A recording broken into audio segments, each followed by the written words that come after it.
Jovan Buha! Buha! Yo, I'm Jovan Buha, Lakers beat writer for The Athletic, and welcome to episode 70 of Buha's Block. On today's episode, we're going to be doing a mailbag.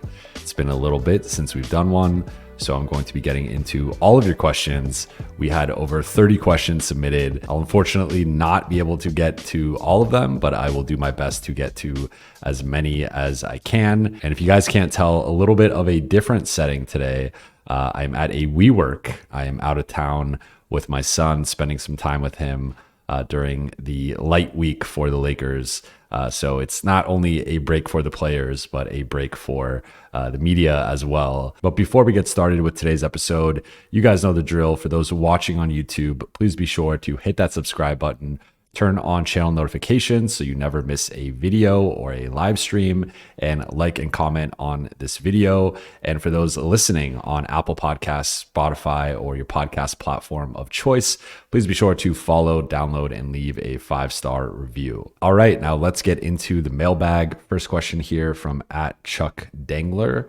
Sup, Jovan? My question would be, without a change to the roster until December 15th, who would you roll with in our starting lineup, assuming Braun, AR, D'Lo, Vincent are all healthy? Thanks for the work, man. It's a good question, Chuck, and it's one that I've been thinking a lot about over the past week or so as LA inserted Gabe Vincent into the starting lineup, because I do think there's a chance that they keep him in the starting lineup with Austin Reeves in the backcourt, and then they go with one of Dalton Knecht or Rui Hachimura at the other front court spot next to LeBron and AD. So I think that there's a separate conversation as to what the Lakers might do. But as for what I would do, I'm going to pull up a chart here for you guys on YouTube for cleaning the glass and how some of LA's lineups have looked with AD at the 5 and LeBron at the 4, which is the core of the starting lineup, right? So among lineups that have played 50 or more possessions together, which is a pretty small sample size, the Lakers only have 3 lineups that have a positive point differential or net differential, according to Cleaning the Glass. And it is the OG starting lineup of AD, LeBron, Rui, Austin, and D'Lo at plus 8.9 in 215 possessions. Then there is AD, LeBron, Dalton, Austin, and D'Lo, which is just Dalton in for Rui. That is plus 13.2 points per 100 possessions in 59 possessions. And then there's also AD, LeBron, Rui, Dalton, Gabe at plus 18.3. So that last one, I don't think they're going to go with a backcourt without Austin or D'Lo in it. So I think it's safe to assume that one of Austin or D'Lo will start, and most likely it will continue to be Austin with D'Lo coming off the bench as the 6th man. However, as for what I would do, the clear trend looking at it among 2 of the 3 lineups, right? And small sample size, small treads, whatever. But to me, it's clear that the best lineup moving forward is probably some combination of AD, LeBron, Austin, and D'Lo, plus either Rui or Dalton in that 5th spot. That's something that I came around to on the road trip in terms of just inserting D'Lo back into the starting lineup. And yes, it does cause some complications with the usage with D'Lo, and there is some minimizing him. I think there are ways to combat that in terms of pulling maybe D'Lo a little bit earlier in the first quarter. Maybe he's the first guy that comes out for Dalton or Gabe. And Lakers like to sub a couple guys out at the beginning. So maybe they take out LeBron and D'Lo and bring in like Dalton and Gabe or something, and try to then, like, LeBron will obviously come in to close the quarter. Maybe D'Lo rests the rest of the quarter, but then he starts the second quarter with LeBron. And the Lakers have tried to stagger LeBron and D'Lo in particular to make sure that D'Lo is getting more on-ball opportunities. But I think just looking at it, like the Lakers are at their best when they play their best players, and I think that there's no need to overcomplicate it. So I would go back to AD, LeBron, Austin, and D'Lo. I think there's a legitimate conversation as to Rui versus Dalton. For me, I lean more toward Rui and Dalton being the guy coming off the bench just because of the defensive side of the ball. And Rui has largely not been a good defender this season and not defended well, particularly recently.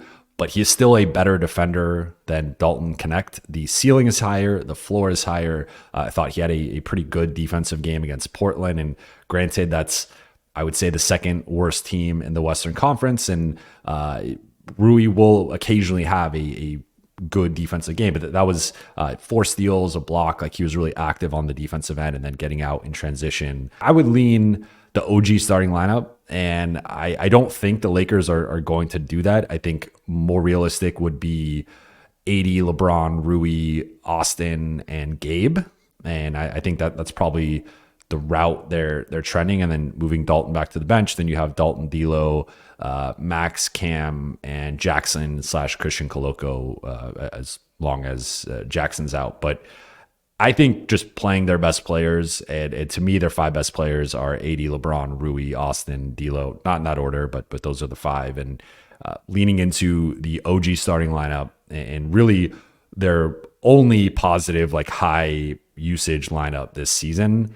And I know it's kind of funny to go back to that lineup after pulling the plug on it earlier in the season, but I think now that we have a sample size and now that we've seen that a lot of other combinations of lineups just have not worked, I think it's best to go back to what is working and what has worked. And again, there are some complications with D'Lo next to Austin, LeBron, and AD, and him being more the 4th option based on the way that this season has gone, the way that the Lakers have ran their offense. But again, I think if you can stagger those guys and pull them, play 5 minutes to open each half with that starting lineup, and then potentially close depending on how D'Lo's performing, how Rui's performing. Like, the Lakers do have some rhythm-based guys who, if they're not performing well, maybe you go away from them. I think the 3 closing locks should always be AD, LeBron, and Austin. But in terms of D'Lo and Rui versus like Dalton and Gabe and stuff, like, you can make those decisions throughout the course of a game. But as long as, if we're looking at like the best way to start, I think that group at least gives you an offensive identity. We saw it last season when they closed the season 18-6. We saw, I mean, even to start this year, that they had a good start until that road trip and things kind of went off the rails. But if you really want to make the case to start Dalton and say that Rui is like better as the backup 4 and let Rui cook with the bench, I also think you could just pull Rui earlier and kind of manipulate when he's in the game. But to me, Rui's defense compared to Dalton, to me, is the differentiating factor there. Next question from Lou de Gangsta 2645, apparently a big Tyronn Lue fan, unless that's your name. Who are the Lakers most likely to trade for? I'm not sure. I don't know who the Lakers are most likely to trade for. I guess if I had to handicap it, if I was setting like the Vegas odds on who the Lakers are most likely to trade for, I think Jonas Valanciunas is the guy who that there's been the most buzz about, going back to last summer when he was on LeBron's free agency list as a guy he'd be willing to take a pay cut for. And then since then, I, as well as others, have reported on the Valanciunas buzz and interest. And he's a guy who isn't eligible to be traded until December 15th. So that there's certainly a possibility that he's traded to the Lakers or elsewhere within the next week or so. So if I had to pick one player in particular that's the most likely to be traded to the Lakers, I would go with Jonas Valanciunas. However, I will say, if you look at and I've talked about this before, but the Lakers operate in the shadows. Rob Pelinka knows what he's doing in terms of protecting information and intel and leaks. So I think the most likely scenario, outside of maybe trading for Valanciunas, would be the Lakers trading for a player that no one sees coming. That no one, that there's been no reports about, no leaks, no rumors. Like that, or maybe like a small, maybe they've been loosely attached to the Lakers, but not the primary names of like Valanciunas, Dorian Finney-Smith, Cam Johnson, Bruce Brown, Jeremy Grant, etc. So I could certainly see that, because going back to the 2023 trade deadline, Rui Hachimura was traded to the Lakers out of nowhere. There was some buzz in terms of Utah being a suitor for Russell Westbrook. It sounded more like LA was going to be getting Mike Conley, so that turning into a 3-team trade and D'Lo coming back to LA. That was the unpredictable variable with that deal. And so like LA has tended to do like, just think if you go through the years of all the times they've been really close to a trade that it's not happened, like Buddy Hield in the Sacramento deal, then they end up doing the Russ trade. They were at the 1 yard line trading for Miles Turner and Buddy Hield ahead of the 2022-23 season, and they end up backing out at the last second and then going and trading for D'Lo and Vando and Malik Beasley at the 2023 trade deadline, several months later. So LA has a knack for, I could go down the list of Bogdanovich and just all the different guys that have been attached to them through the years that I've reported on, that others have reported on. I know the fan base has gotten mad at not getting some of these guys, and I totally get it. I would not put Valanciunas in that class. I've shared my skepticism as to Valanciunas' fit with this group, especially if they're considering him like a starter 25 plus minute a night piece. But Valanciunas aside, I would say I would bet the field over like one particular player, and even maybe with Valanciunas. There has been some buzz with that. I think it'll come down to the price. There are a lot of teams that need backup center or even starting center help, and I think there's a chance that the Valanciunas market ends up being a bit more competitive than one would assume. I think he's probably worth a second, maybe 2 seconds tops. But if you get into a bit of a bidding war there, does that price creep up to like lottery protected or maybe like top 20 protected first or something? Is there a way for Washington to get maybe a bit more than he is worth? And LA is in a bit of a tougher position because they only have 2 first round picks to trade. So they only have 2 bullets. And if they spend it on a Valanciunas, that means they can only use another first for a Dorian Finney-Smith or a different position. So their first round picks, that they do have to be more strategic and selective with using it, where there are some teams that could just burn a first and not really think twice about it because they have more to trade. So I think that's one factor here with the Valanciunas thing. But to answer your question, I would say Valanciunas is the most likely player available right now, I would say, to be a Laker. But I would not rule out a player coming out of left field and ending up being a Laker or a team that we haven't talked about trading with the Lakers. Next question from @Caleb Bergson 3271. Can you take a look at the Lakers' next 14 games and let me know whether or not we can go 10-4 like we started and make up some ground in the standings? What I will do is pull up the Lakers schedule, and I have it here. So the next 14 games are at Minnesota, home versus Memphis, at Sacramento, home versus Detroit, at Golden State, home versus Sacramento, home versus Cleveland, home versus Portland, home versus Atlanta, at Houston, at Dallas, home versus Charlotte, and home versus San Antonio. So scanning it quickly, I think the Lakers will go 8-6 during the stretch. I don't see them going 10-4. 10-4 is certainly possible. I would say that that's more the ceiling for this stretch. Next one from @Grape Swishers. Who are some players that you think the Lakers would consider using 2 first round unprotected picks for? I think the one name that seems to be available now on the trade market is Jimmy Butler. And I would assume that the Lakers kick the tires on that and at least gauge what the potential cost would be for Jimmy Butler. Probably would be a first round pick or 2. And so I think that in terms of like an all-in move to get a third star and to upgrade the front court, because I think it would be Jimmy, LeBron, and AD as like the 3 starting front court guys. Like that's a potential move that I think the Lakers would be open to 2 first round unprotected picks, again, depending on the price. And it does get tricky because Jimmy's making so much money and you're not quite sure what direction Miami is going to want to go in after that. And LA, just matching the salary from a contract perspective gets pretty tricky for the Lakers. And then you also have to factor in Miami and like, are they waiving guys now, or like how are they going to handle that?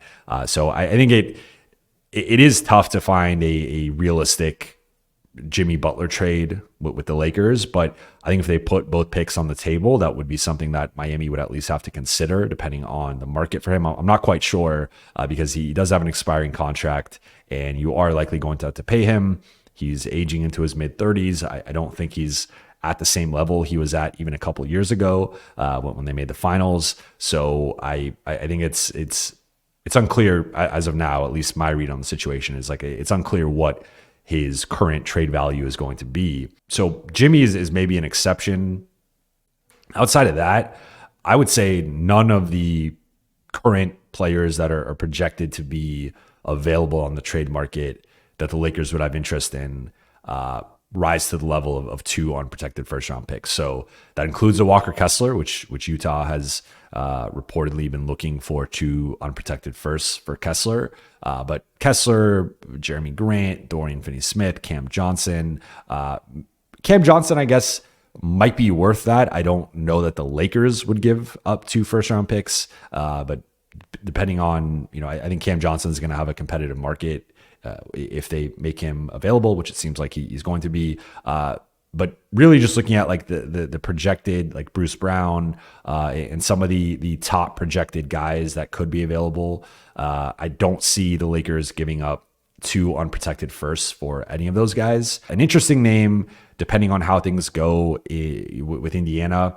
could be Miles Turner, and the Lakers have had interest in him in the past. And does he potentially become available? And is that a guy that, based on the potential fit with him and AD as a 5-4 combo, and Turner being able to space the floor offensively but also protect the rim defensively, like if you're building a big man in a lab to complement AD on both sides of the ball, Miles Turner is about as close as it gets. Like, I guess Porzingis is a higher version of that, right? But a 3-and-D center is like, that's the type of guy you want.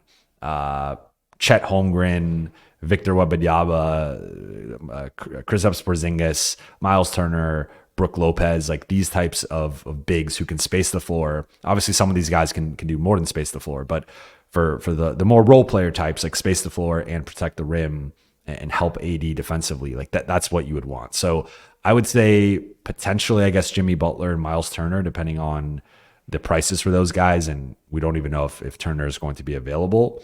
But outside of that, I think the rest of the names that have been out there, I don't see the Lakers giving up 2 unprotected firsts. Next one from @Bouchon Pimplecar8466. Hey, Jovan, how you doing? Keep up the great work as always.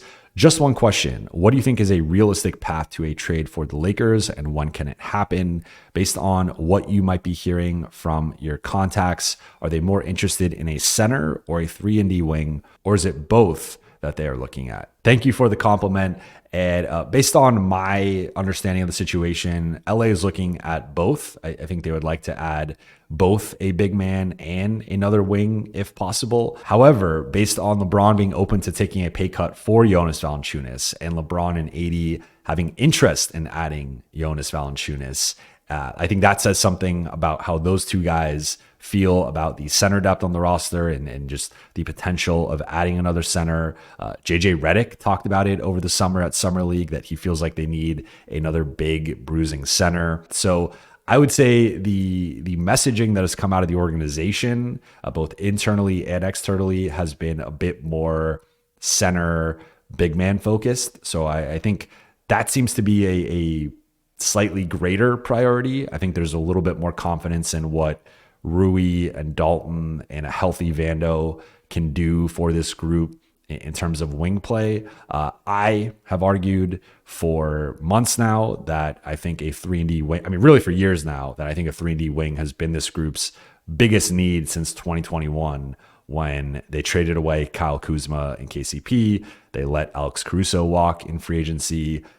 They've needed two-way guard and wing play, and have really been behind the curve in terms of, say what you will about different league trends or whatnot, but almost every contender and every championship team has had multiple players between 6'5" and 6'8" that are two-way contributors, and the Lakers have really been lacking in that regard. So I would say, if I were the Lakers, I would be trying to prioritize adding another 3-and-D wing or two, and then if I can upgrade the backup center spot, that would be a bit of a secondary concern for me, or at least get one wing in and then go for the backup center spot. You don't have to necessarily do it in that order, but I think if you are potentially using one of those first round picks, unless it's a Walker Kessler, who to me is a no brainer for a first, or potentially a Miles Turner or whatever.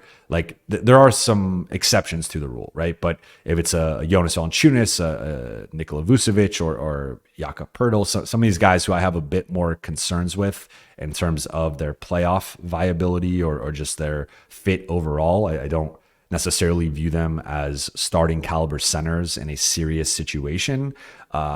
Those guys I have a bit more reservations with in terms of pulling the trigger first or using a first round pick on them. If you could maybe do it for a lower price, a second, 2 seconds, I'm more open to that. But I think LA should be trying to use the picks on more perimeter talent in specifically guys in that 6'6" to 6'8" range that can defend multiple positions, take on some of the assignments to help Austin, D'Lo if they keep him, LeBron, and just help AD with perimeter defense, and then also space the floor and be credible 37, 38+% three-point shooters around LeBron, AD, and Austin. So I would say that the 3-and-D wing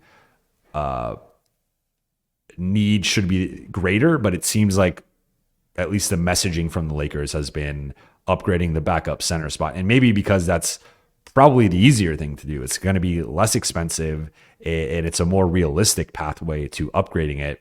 So if they kind of frame it like, hey, we think our biggest need is a backup center, and then they go out and do it, they can say they were successful and they achieved their goal in terms of upgrading the roster. But I would argue if the only thing they do is add Jonas Valanciunas, I don't think that's enough. And I think they still need more wing depth and really quality wing play and two-way quality wing play. So I would say to me that continues to be the greater need, and the backup center spot is more of a luxury. And I get in the regular season, it's certainly an issue, and maybe Christian Wood coming back eventually, whenever he comes back. Between him and Jackson, you can kind of get by, and then in the playoffs, you only need that player for 8 to 10 minutes. And look, it was an issue in the Denver series in the first round, and Denver, it's always going to be an issue, and maybe Minnesota. There's a couple of teams where it's going to be an issue if you don't have that backup center at a certain level. But I think the Lakers need to improve on the wings. Ideally, you get a better starting 3-and-D wing next to LeBron and AD, and I think if they do that and then go out and get the backup center, now I think that's a much more complete roster. Next question from @a.r.9487. Yo, thanks always for the excellent quality content, Jovan Buha. What adjustments can the Lakers make to maximize D'Lo's playmaking, improve spacing with LeBron, and better utilize Rui Hachimura at power forward, in parentheses, have them come off the bench, while ensuring Anthony Davis isn't playing too high on the perimeter, drop defense, in parentheses, which players would most improve the Lakers spacing, both in the short and long term? Additionally, should Rui Hachimura remain a key part of their current and future roster? Thank you for the kind words, AR. I think you managed to fit in 4 or 5 questions within that paragraph. So I'm going to do my best to answer them in a relatively concise manner. It can be an issue for me. If you guys can't tell in my live streams when I say I'm going to go 10 extra minutes and it ends up being an hour. But okay, so I'll take each one by one. What adjustments can the Lakers make to maximize D'Lo's playmaking? I think they tried doing that by moving him to the bench. Like the one thing with the D'Lo playmaking and the Portland game is that we saw this last year where D'Lo puts up all-star level numbers when LeBron is out of the lineup, because when D'Lo can be the primary point guard, he's shown he can run the show once he gets into a rhythm. And I would even argue like at the beginning of that Portland game didn't start great for D'Lo. I think he was like 1 for 4, 1 for 5, wasn't in rhythm. It seemed like he was continuing in that the mini slump he's been in at times this season. But once he catches the rhythm, and the passing's always been there for basically all season. So that was and just with more minutes, more on-ball reps, it was inevitable that he was going to set a season high with his assists. But I think the Lakers tried to maximize D'Lo's playmaking and not marginalize him by moving him into the bench or moving him to the bench and moving him into a bit of a smaller role, but a role where he could increase his usage, because that was one of the things when D'Lo moved to the bench, his usage has increased since then. And the Lakers have made a concerted effort to get him with the ball in his hands more, get him in a better rhythm and increase his usage. So I would say the Lakers have tried that. Now, going back to the starting lineup conversation, I think LA should just play their best players, and D'Lo is obviously one of them. And even if it's a little bit of a kind of going back to earlier in the season when he was a bit marginalized, like maybe you got to find a better balance there between D'Lo, Austin, and LeBron. And I think if you're inserting D'Lo back into the starting lineup, you're sort of inevitably reducing LeBron's usage a bit. And I know that's not your question necessarily, but I've gotten a lot of LeBron related offensive questions, usage questions. So I think LA has tried to do that in terms of running more D'Lo 80 second unit stuff. It's gotten messed up because Austin's been out and D'Lo started for part of that, and he's also come off the bench. But the lineups and rotations have been out of whack with Austin out. So I think that they will probably go back to that and seeing if they can keep D'Lo in the rhythm that he's been in with some of the better recent games that he's had. Second one, with improving spacing with LeBron, I think that comes down to offensive organization and just making sure guys are moving with purpose offensively, playing with a certain pace, with the cutting, with the screening. I think LA really slipped in that regard. The screening really dipped on that last road trip, and guys just not really moving with a purpose. So I think that's the biggest thing is just making sure. I think they could be better with their help beaters and just the ways that they counter when LeBron is posting up on the block or in the elbow. But spacing, I think generally the Lakers have had solid spacing this year. I think it's been, if anything, some of the inactivity with certain guys off the ball or just their ability to counter. But I don't really consider that a spacing issue. I consider that more of an offensive processing issue. To better utilize Rui at power forward, certainly an option is bringing him off the bench, as you suggested. I think another option is just pulling him earlier, or if you pull LeBron and put in Dalton, let's say a few minutes into, like at the 7-minute mark, 6-minute mark of the first quarter, you are slotting Rui now at the 4. And I think LA, like Rui, I don't know the numbers off the top of my head, but Rui has played some 4 this year. I think it's clear he's at his best at the 4, given the Lakers' roster limitations and being decimated in the front court. I think like the options aren't as great in terms of optionality within lineups. And if anything, it actually makes Rui's played some 5 this year when LA's gone to these centerless lineups often in the second half after like Christian Coloco has either a subpar first half or they just don't like the matchup. They've actually played Rui at some 5. So I would say, it's tricky. Like, I don't know if you're ever going to get Rui playing full-time 4. It would probably have to be a healthy roster and having the optionality to really construct the rotation to your liking.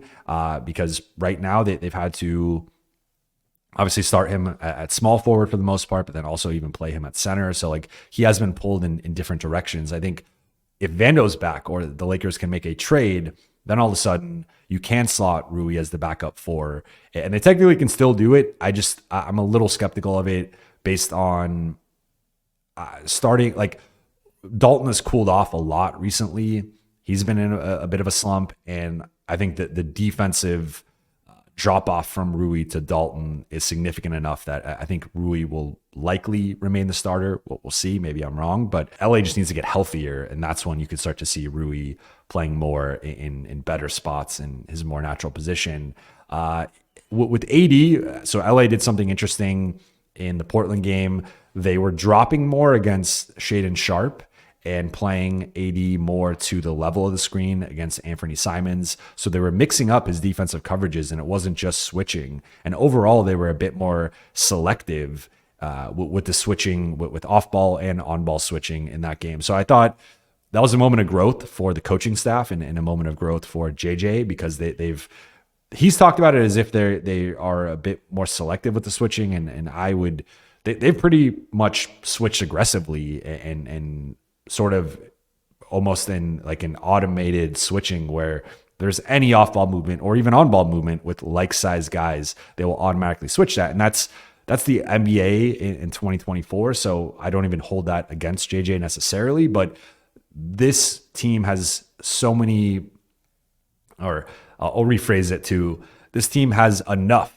defensive liabilities within their rotation that if you are just passively switching, you can be targeted. And I think teams have done a good job both targeting guys on the ball, like doing what LeBron loves to do when you target the weakest defender and have their man screen for you so you can get that switch, or having that person reconfiguring the offense to having that person as the low man. Like there was a play in the Portland game where I think Dalton was the low man. It was early in the game, and AD's out in the corner, and Dalton's the low man, and they hit Ayton, and he gets a dunk basically on Dalton. Should have been an and one, to be honest. And that's just sort of like, that was Portland getting Dalton in that position and then exploiting that. So I would say with AD, I think it should be more of a matchup based thing where AD can switch. And there certainly are some matchups where AD should be switching. And I like that as a, even if they want to make that the base defense, that's fine. But in general, I think LA needs to be more judicious with their schemes in terms of switch versus drop versus playing to the level versus blitzing. Like mix it up based on the defensive personnel and also the offensive personnel and what they're trying to do, what their offensive strengths are. So I would say they could do a better job with that. Which players would most improve the spacing? I mean, better shooters, right? Like LA could use an infusion of shooting. I would say like if they could get a stretch five in like a Miles Turner, Brook Lopez type, like that would obviously go a ways in terms of helping the spacing and replacing a Jackson Hayes or a Christian Coloco or a Christian Wood. And Wood is coming off a career worst shooting year with the Lakers, but typically has been a plus shooter. But if you could get an even better player that can play more, obviously I think that has a certain impact on the offense. Otherwise, like it would have to be like Cam Johnson would certainly help the shooting, spacing. I think Dorian Finney-Smith would be another guy. Otherwise, I would just say like a better shooter or a guy you could, like Cam Johnson, I think the Lakers could do some interesting off-ball movement stuff for. And then should Rui remain a key part of the current and future roster?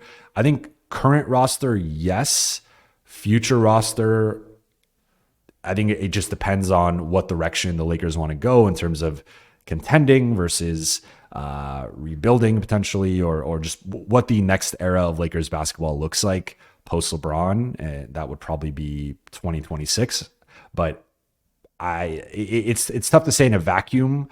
I would say I'd be open, if I'm the Lakers, I'm open to trading Rui depending on the package, depending on the price currently. But also open to trading him in the future, depending on what that looks like. So I think Rui can be a key part of the Lakers' current and future roster. I just think I'd like to see some more consistency from him.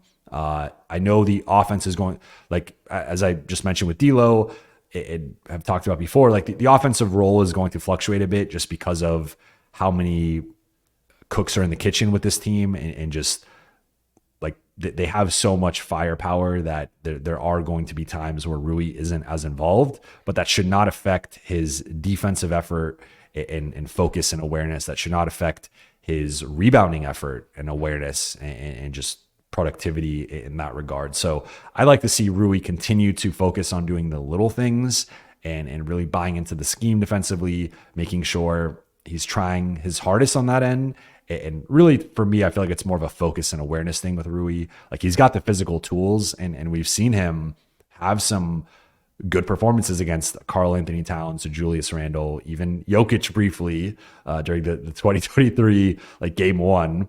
And then also, I would even say like he's had good stretches against wings. Like I think he's had good moments against Kevin Durant. I think in general, Kevin Durant's got the best of him, but I like again, and then I look at the Portland game of like, a lot of that wasn't even on ball stuff necessarily. It was Rui as like a rim protector and playing passing lanes and blowing up lobs and stuff. And like that stuff he can do against maybe not the very best teams because they're going to have such an efficient offense that maybe he can't do that against them. But like he could do that against 70 to 80% of the league. And we don't see that consistently. So I think for Rui to be more of a longer, both a more important short-term piece and a more important long-term piece, I'd like to see a certain level of consistency and focus that isn't always there. And I think at this point is probably the biggest knock on Rui is especially like if the offense isn't, if he's not in an offensive rhythm and he's not involved offensively, the other parts of his game tend to slip. And I think the Lakers need guys who are like, that's been the one thing with Gabe Vincent. And I know he's driven fans crazy with the contract and with the shooting and all that stuff. But like Gabe Vincent at least shows up and does the little things. And he's always defending. He's diving on the ground for loose balls. He's trying to box out. And he has certain limitations because of his size. And teams have been able to pick on him because of that. But in general, Gabe Vincent is in the right spots. He's trying to do the right thing.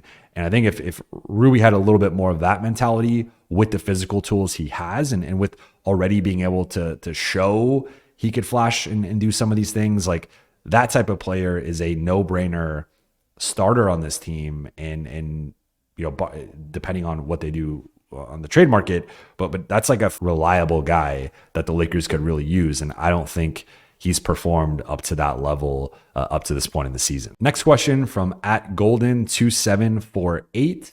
What do you think of moving Rui to the bench and trading for a defensive wing to start since Rui has shown to be better without LeBron this season? I would trade D'Lo, Gabe, and a 2027 lottery protected first for DFS and Dennis. Then I would trade Vando and JHS for Robert Williams. Parentheses, I prefer Kessler, just don't think we can afford him. I think these moves fill a lot of the holes on the team while keeping a pick and opening a roster spot. Any thoughts? So I'm open to moving Rui to the bench, potentially for Vando, if he comes back and looks like the Vando of the past. But also if the Lakers make a trade for, let's say, Dorian Finney-Smith or Cam Johnson and keep Rui in that trade, I think there's a chance that they could just move him to the bench and start one of those guys. As for your trade, one quick correction and note I will make is they can't trade 2027 pick. It would be 2029, but let's say 2029 lottery protected. So D'Lo, Gabe, 2029 lottery protected for DFS and Dennis. I mean, I would probably do that. And so then you're starting 80 LeBron, DFS, Dalton and Austin, or Dennis and Austin, and then off the bench is Rui, Vando, Jackson or Christian, and then like Max or Cam, and that's like your 9-man rotation. I'd be open to that.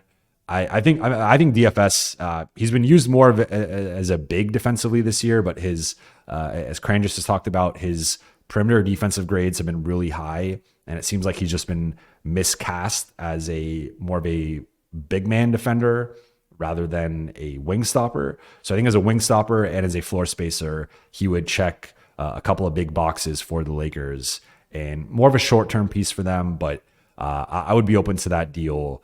And I would love to get Day'Ron Sharpe back if the Lakers could throw in JHS or Christian Wood or something, get Day'Ron Sharpe back.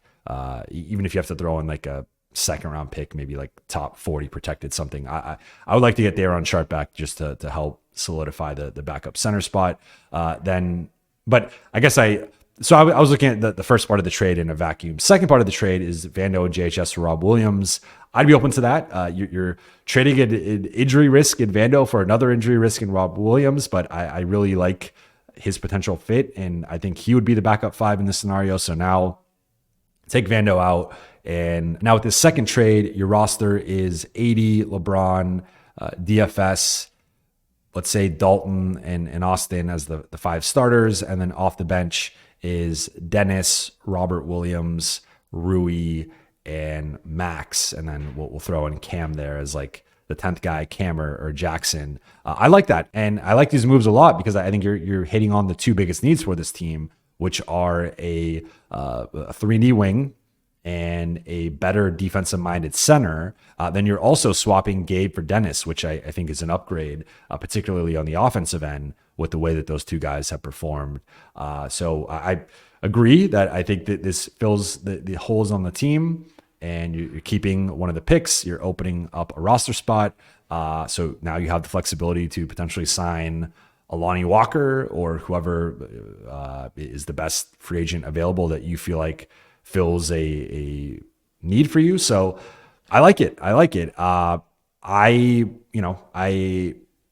You are losing, like, with losing D'Lo, and I guess really you're swapping D'Lo out for Dennis in terms of like that offensive role, and then Gabe out for Dennis with the defensive role. Like your offensive ceiling is taking a hit, I think, a little bit without D'Lo's playmaking and shot creation. But between DFS, Dennis, and Rob Williams, you are restructuring the starting lineup and the rotation and adding in, or I like the word infusing, some much higher defensive caliber guys and just defensive playmakers, and like a Rob Williams 80 front line is just like, that's as pretty much as good as it gets in terms of shot blocking, rim protection, etc. Of course, you mentioned Kessler. I'd rather have Kessler than Rob Williams, but I think the price for Rob Williams would be lower. I would say to your Vando and JHS or Rob Williams, they would almost certainly have to throw in, I think, a couple seconds to get Rob Williams. He might be a first-round pick guy, especially if he can show he's healthy. But even if it ends up being one first for protected first for DFS and another protected first for Rob Williams, I'm more open to that. I think ideally you can get DFS for a couple seconds, or I guess it's DFS and Dennis, and then if you're giving up a first for that, you fight hard to not give up a first for Rob Williams. But taking the picks aside, in terms of actual fit and plugging the holes, I like this trade. And then last question from @Sanjay Shrick. If the Lakers don't make a move this season, do you think LeBron retires at the end of the year? No, I don't think LeBron retires at the end of the year. I think LeBron will have his retirement tour. I think it is a well-deserved retirement tour. He is one of those central figures in NBA history that deserves a retirement tour. So I think my operating assumption right now is LeBron will likely announce ahead of next season that he is retiring. He will get the retirement tour that he deserves, and that will be his final season in the NBA. It'll be poetic. First player to play 23 seasons. 23 is obviously his primary jersey number, and he'll go out with that sort of poetry on the end of his career. Now, will that be in LA? Will that be in another situation? I'm not quite sure. I think he's going to retire a Laker, and I think that's what he wants, to play with his son, be in LA, be with the Lakers. He's enjoyed being a Laker and playing for the Lakers. So I would say, I think the most likely scenario is LeBron retires after next season, plays 23 years, gets his retirement tour, and retires as a Laker. Now, could he potentially play longer? Yes. Could he potentially retire elsewhere? Yes. I think the retirement tour and the announcement before the season is almost certain. I would be surprised if that doesn't happen, because I think, again, I think he deserves it, and I think he's going to want it. And I think that will also provide some clarity as to just like his basketball future and what's going on. But I don't think he's going to retire if the Lakers don't make a move. But now, does he suffer an injury? If he's earned the right to do that. So I'm not going to say it's impossible to envision of LeBron pulling the Tim Duncan and just saying, I'm retiring, and like, that's it, without much of a heads up. But I think this is a guy who's been in the limelight since he was 16 years old, 15 years old. And he's basketball royalty. He's one of the greatest players of all time, arguably the greatest. And I think he's going to get a retirement tour. So again, I would guess that he announces it before next season, plays the 23rd year, retires in LA. Those things could have, maybe he plays longer and maybe he retires elsewhere. But I think the one thing that will happen is him getting a retirement tour and him announcing it before his final season. But that will do it for today's episode. Thank you all so much for watching and listening. For those on YouTube, please be sure to hit that subscribe button, turn on channel notifications, and like and comment on this video. For those listening on Apple Podcasts, Spotify, or your podcast platform of choice, please be sure to follow, download, and leave a 5-star review. I'll be back on Thursday with another episode of Buha's Block. I will talk to you then.